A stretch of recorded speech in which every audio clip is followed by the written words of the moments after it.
Okay, folks, now we have things straight, and I'm even a little louder than I thought I was going to be, so I'll back up. Anyways, next we have Alex Harris and his presentation, if everybody's going to listen, is the Zapruder film Unspooled. And I think we're going to get some unique information from Mr. Harris. I'm always happy to see Alex's work, and I hope you guys will be too. Alex Harris.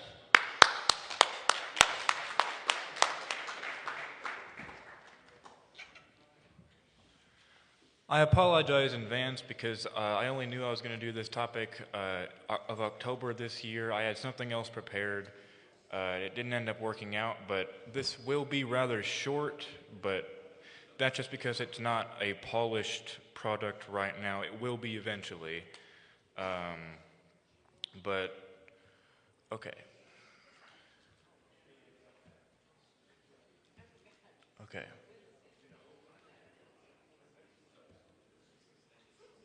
Is it? Okay.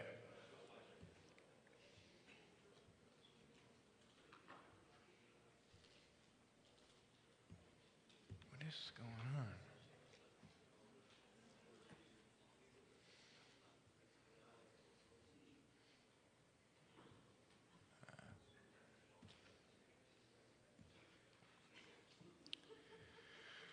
Once Abraham Zapruder stopped filming when he saw the limo go underneath the triple underpass, he got down from his pedestal and ran back to his office.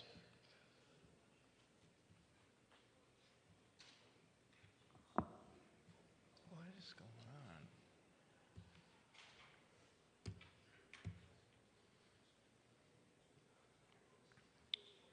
Bumping into Harry McCormick of the Dallas Morning News on the way. McCormick noticed Zapruder's camera and told Zapruder that, to his knowledge, the Dallas Morning News could certainly process the film. Zapruder soon called his friend Erwin Schwartz and explained what happened. Zapruder expressed to Schwartz that he had no idea what to do with his film, and Schwartz told him to wait until he got to his office, and Zapruder would aid him in his decisions.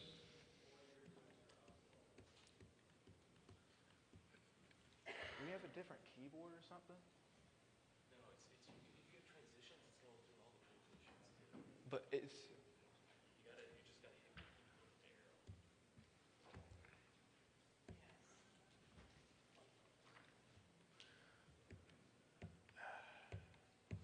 Come on.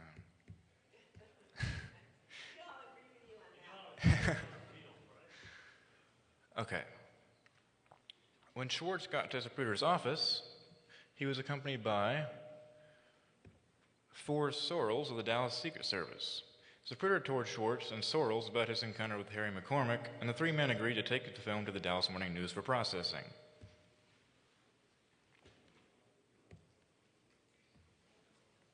When they arrived, they asked if the newspaper could process the film and were told that they could not, but WFA-TV, which was next door, could do it.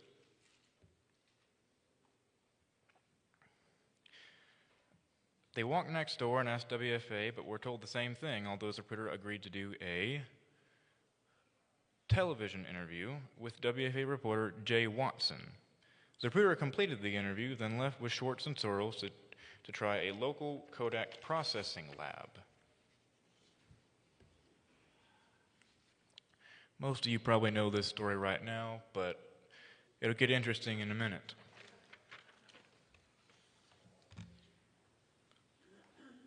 The men arrived a few minutes before Phil Willis, who had taken some 35mm color slides of the motorcade in Aftermath in Daly Plaza. The lab processed the film and then agreed to show the men the film. They took the men into a room with a projector screen, then ran the film. I got some interesting stills here that some of you might have never seen before. What the men first saw was a scene Zapruder shot of a green lawn chair to test the camera.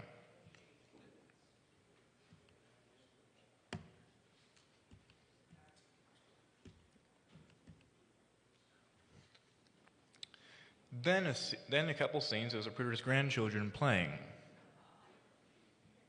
That is some of the actual home footage on the Zapruder film.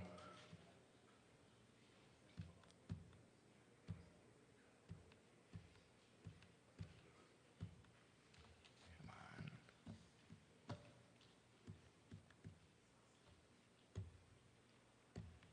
There we go. That's also part of the home footage.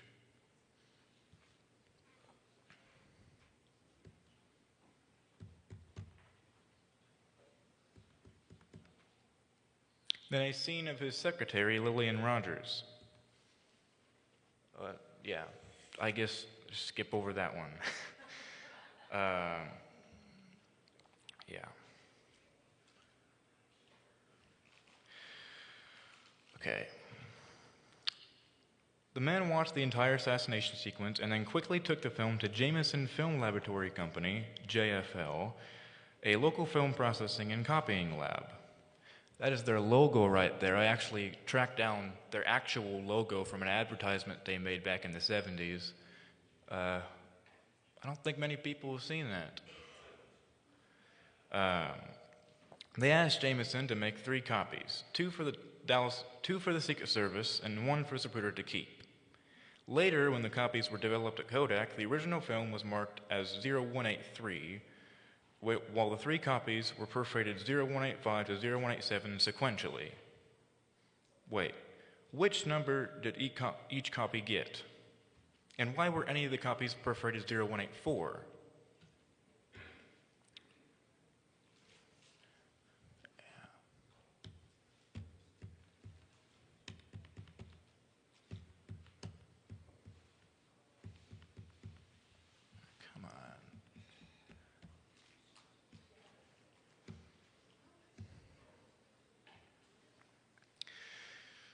Well, the first place I wanted to look was Relay Zavada's technical report on the Zapruder film Authenticity that he made for the ARB.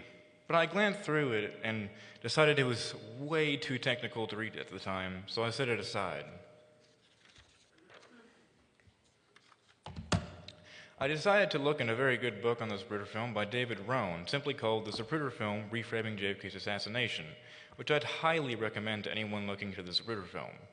I flipped through the pages and the only reference I was able to find for the numbering of the copies was this short paragraph. When the lab, Kodak, developed the 3 16mm films of the duplicates, it perforated identification numbers 0185, 0186, and 0187 to the end of their film strips. The number 0183 had already been used to tag the original, with the perforated number also printing on each duplicate. The number 0184 was expended in caulking the mechanism to accommodate the new processing. For each duplicate print, Zapruder had Tom Nolte, production foreman for that shift at Kodak, swear out an affidavit, which was signed and notarized, which that'll be important later. Okay, it definitely explains 0184, but what about the actual numbering of the copies? Well, that is just one source, so surely somebody else looked into it more.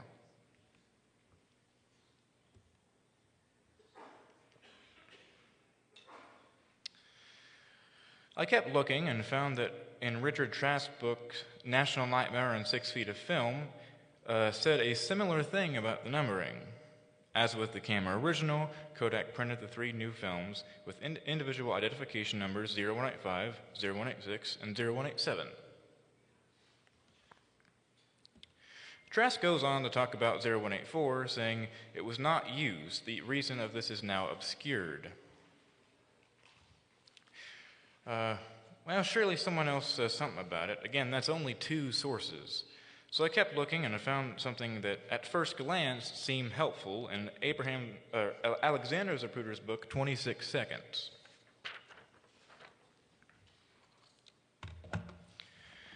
At Kodak, the 3 duplicates, copy 1 stamped 0185, copy 2 stamped 0186, and copy 3 stamped 0187 were processed.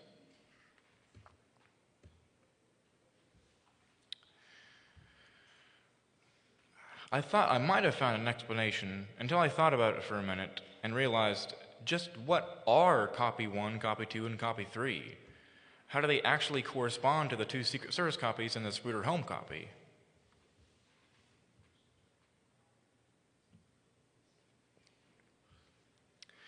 Once again, I looked for another source with a better explanation. I looked in Jacob Hornberger's admittedly not too credible book, An Encounter with Evil, the Abraham Zapruder story, and wasn't even able to find anything on this exact issue. I then looked in James Fetzer's Murder in Dealey Plaza and finally found something, though I was admittedly skeptical. The chain of custody affidavits, for reasons unknown, do not mention serial number 0184, which remains a mystery, because it has never been located and because the Kodak lab has no record of any roll of film that would correspond to it. It has a note in here that says, critics have suggested that this was the H.L. Hunt copy, which is a common rumor about the Zapruder film. H.L. Hunt was someone big in like Texas oil at the time, and they say the unaltered Zapruder film, he got a copy of it. But he goes on to say, they do state the numbers 0185, 0186, and 0187 were punched, one per copy, through the 3 copies made at Jameson Laboratory on the 22nd of November, 1963.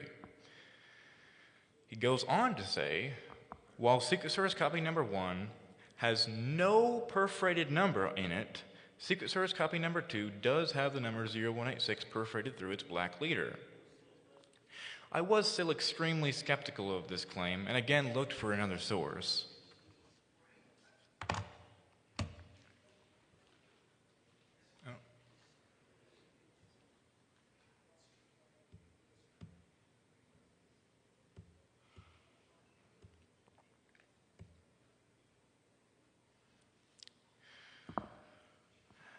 I found that in Harry Livingstone's The Hoax of the Century, Decoding the Forgery of the Zapruder Film, also mentioned the issue, but again, like Fetzer said, the perforated identification number is missing from Secret Service film number 1. Its number punched through the film should have read 0185 or 0187. Admittedly, I was still skeptical and thought there's no way that the perforated number would just be gone, right?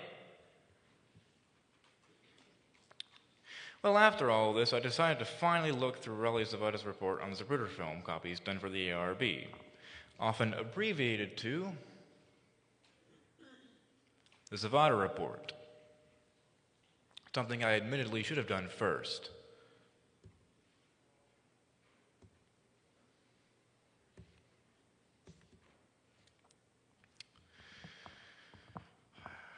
Strangely, Zapruder reports in his attempt to lay out the contents of Secret Service copy number 1 that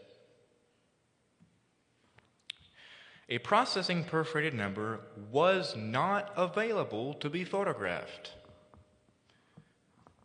Unlike Secret Service copy number 2, Zapruder simply could not find a perforated number on the leader of Secret Service copy number 1. He also clarifies the issue with 0184, saying, Phil Chamberlain, supervisor of Tom Nolte, speculated that the perforators at the head end could have been used for the Zapruder films, with the perforator being tested between the original and prints because of auto-indexing, and because of auto-indexing to the next number, 0184 was lost or skipped. This finally lays to rest the 0184 issue, but now we have the issue of why Secret Service copy number 1 doesn't have a perforated number.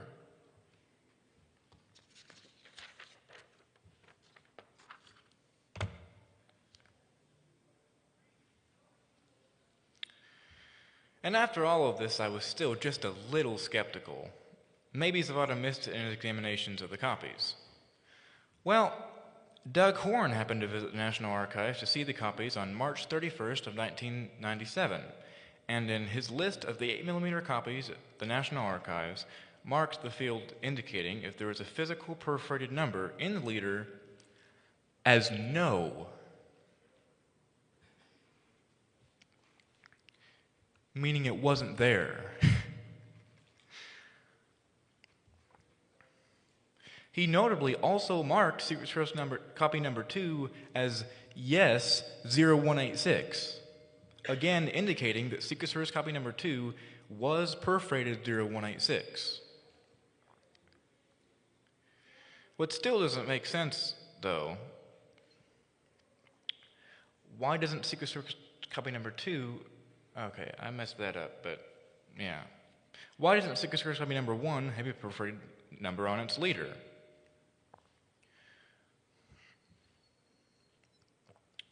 We have the 3 affidavits signed by Tom Nolte, all notarized, stating that each copy was perforated with a number, and that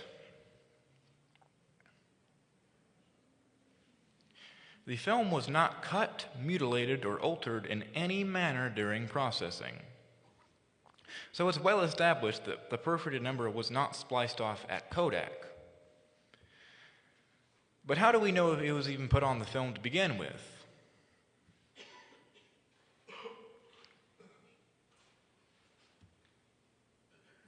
Come on.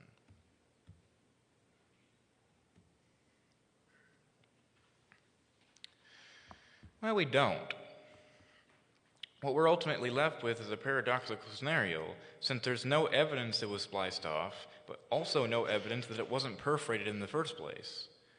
Some of you may be asking, why does all this even matter?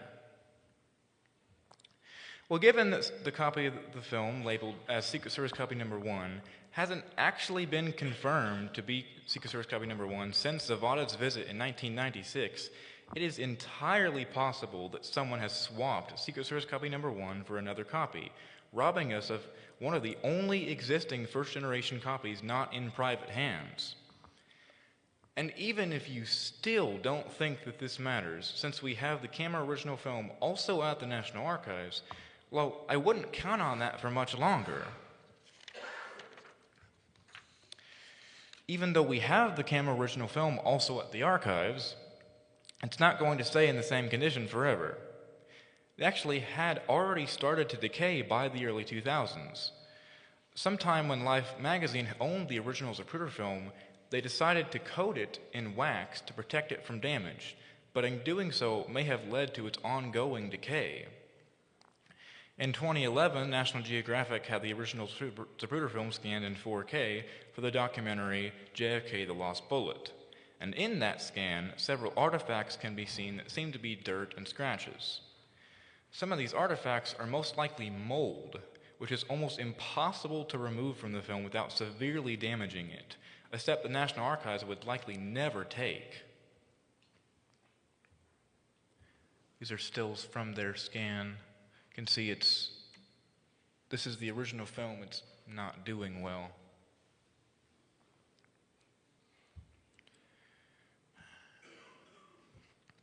So even though most people in their presentations with facts and statements, I want to end mine on a question. A question important no matter your view on the Zapruder film. Even if you think the film was altered, it's still a part of history and American culture in general, which is exactly why I want to ask you, the audience, some questions. Why is a perforated number not present on Secret Service copy number 1?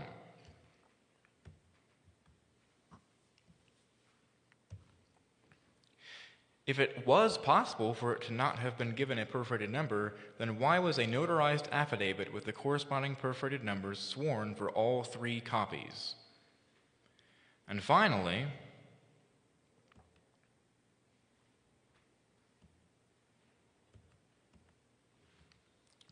is it possible, or likely even, that Secret Service copy number 1 has been switched with a different copy since Zapruder's examinations? The answers to these questions still evade me, so I look to the research community and hope that there may be someone out there who has the answers. I seek not the identities of the assassin or assassins, nor their motives or how many shots they fired, but the answer to the question that started this whole rabbit hole.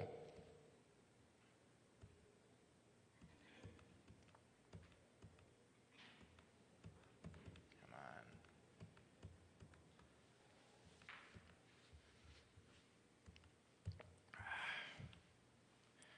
Which copies of the Zapruder film were perforated with what numbers? Thank you.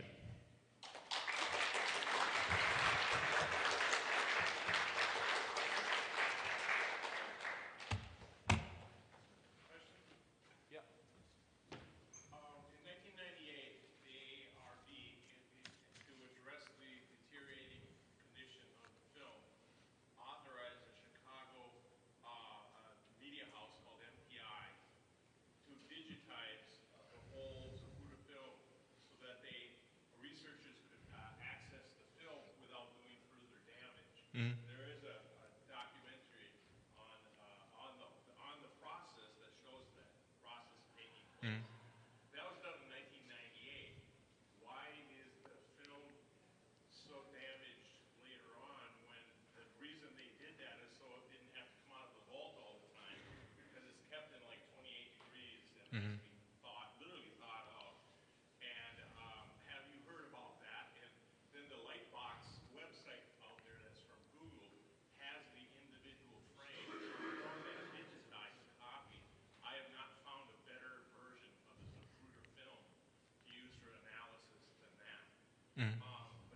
Yeah, that was the documentary. I forget exactly what it was called. It was done by MPI.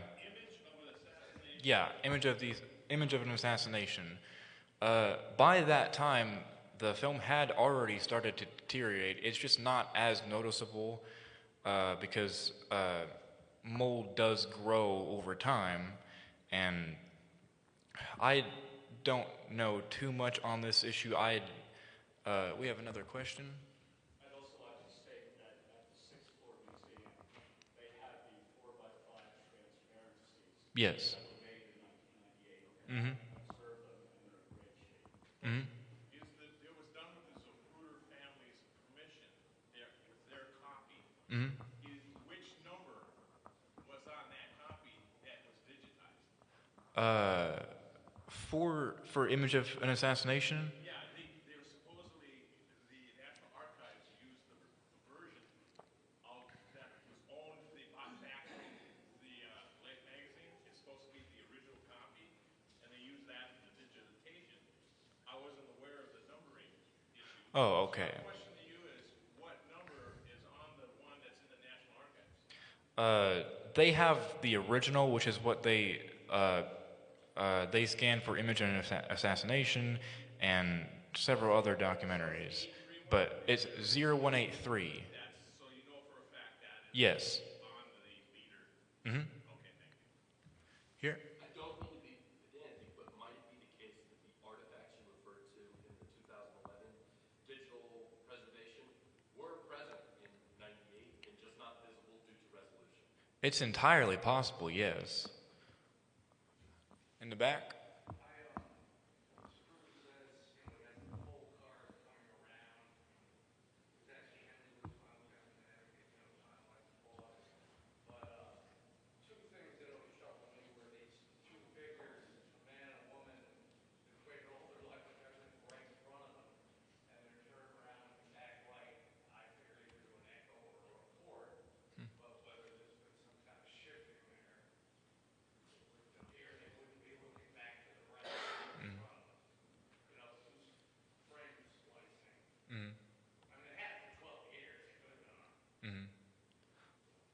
I wasn't aware of that before, but I'll definitely.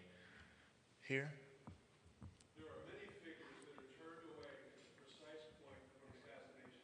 Mm. Some are thought to have had cameras to capture images of potential witnesses so that they could be suppressed afterwards. There's also a report of a military intelligence unit that had video cameras that were videotaping people in the plaza to ensure that they had not only the people and could then identify them, but for any films that were captured, they would provide adequate background images and background that could be spliced in to move people out, because there were many organized crime and intelligence-related and perhaps even international figures present in the plaza whose identities they still try to protect, but we now have, and I'll be covering that in my presentation at 6. All right. Some of those people are key to the idea that if you don't believe in Oswald or don't believe in anything but the single bullet and one shooter, then why are all these actual serving people in the intelligence community scattered around Dealey Plaza, even giving the president a hat tip as he into the valley of death? Here? Was it not standard processing for Kodak to attach a leader before they run any film through a development process? Actually, that's a really big point I forgot to include in here, or maybe I didn't explain well. The perforated number, 0183, or, that was a standard process done by every single Kodak processing plant in America, in the world at the time. So a big question I have is if that was standard, and if it was the case that that perforated number just wasn't put on Secret Service copy number 1, then why was there an option to turn it off, and why did they do it? Could they have done it when they made poster boards? That's what I always saw. They made poster boards of the. But this is more focused on the 8mm film copies that they made at Jameson in Dallas. Yeah. Robert? I'm assuming that all the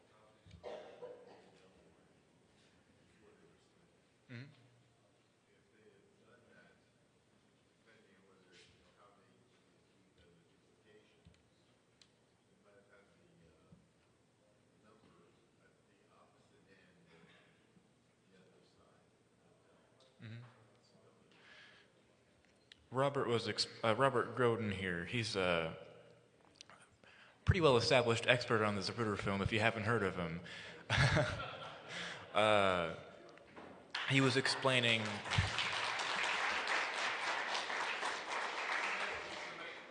He was explaining that when they made the copies at Jameson, the original film was still double 8mm, which was technically 16mm, but it hadn't been slit down the middle yet, because there's two sides of the film, side A and B, and in the camera you flip it over when you get to the other side, and in processing they slit it down the middle and spliced the two ends together, giving you a 50-foot film. And he was explaining that when they were making the copies at Jameson, it was still in that double 8 format, and thus it's entirely possible that the perforated ember was just put at the wrong end of the film. Well, I might have missed it, but did you ever find out the reason why none of the copies were perforated with 0183? You said it was 0184 yeah. through 0187, correct? Okay. Is there an explanation for that? Yeah, basically, I know a lot of this stuff is really technical, and I didn't have enough time to try and give a detailed explanation, but anyways, the original was given the number 0183. It's literally like one of those tick things, like for counting things, except it punches the number into the film, and there's really not a way to get it back. So, and basically, I think in between when they were switching from developing the original to developing the 3 copies, they tested the mechanism to test if it was still working or if there's an issue with it. And in that advanced it one number more, meaning 0184 was never used.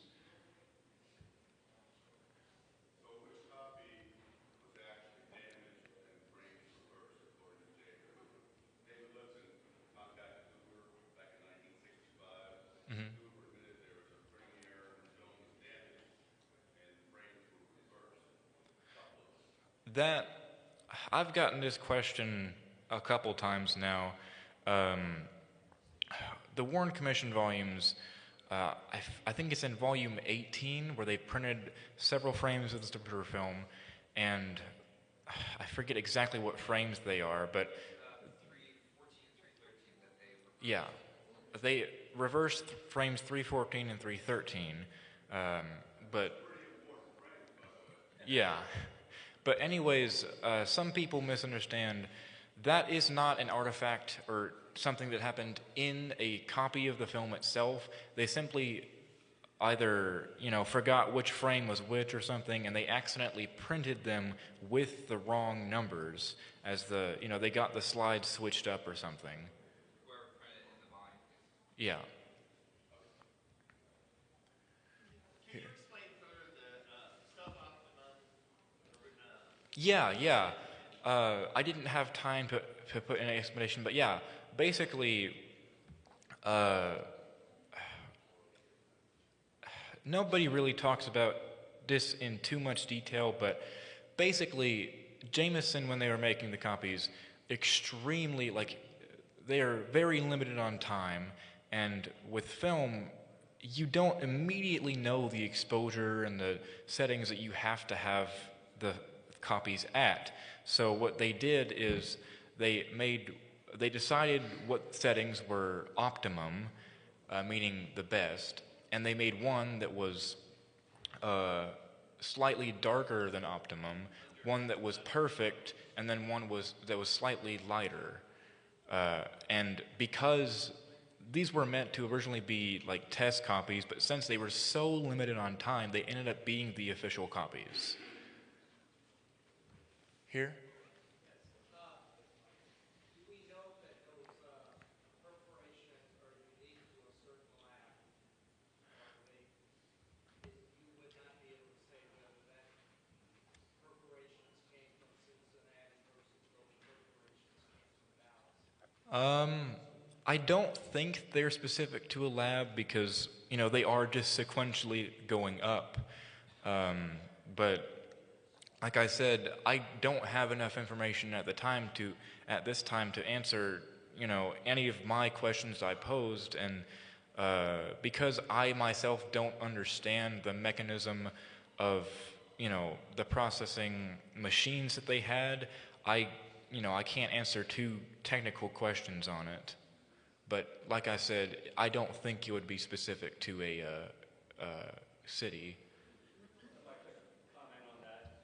The processing lab prints, there's something unique about their lab, is one quarter of the film. Mm-hmm. That's in addition to the physical stand. Yeah. Cut. They also print with, optically, Mm-hmm. where the lab was. Mm-hmm. That's how we know that was Yeah. So there is a optical thing that they print on the edge of the film to basically say where it was processed, where the film was made, and what date or year it was processed, and a lot of technical information like that. Do we have any more questions?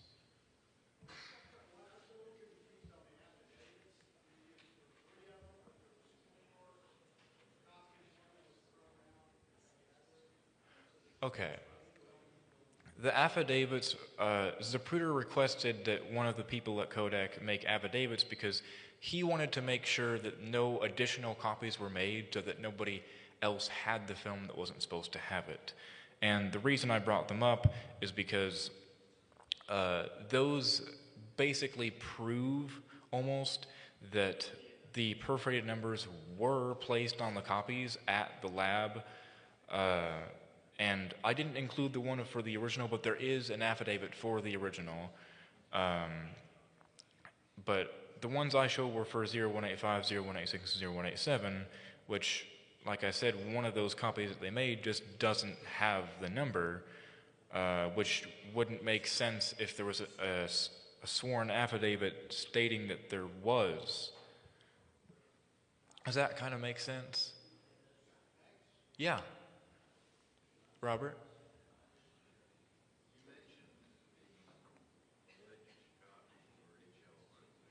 Mm-hmm.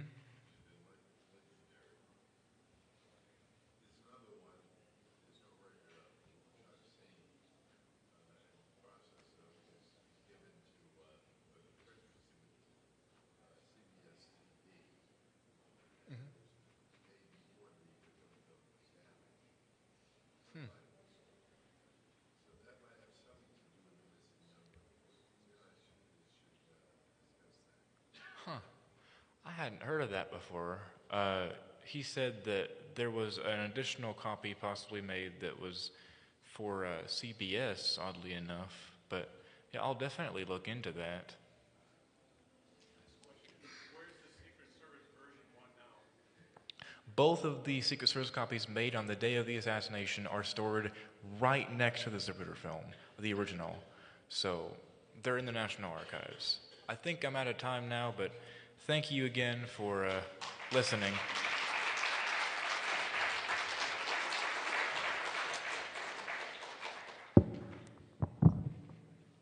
Okay, everyone. Thank you, Alex, for coming up and presenting.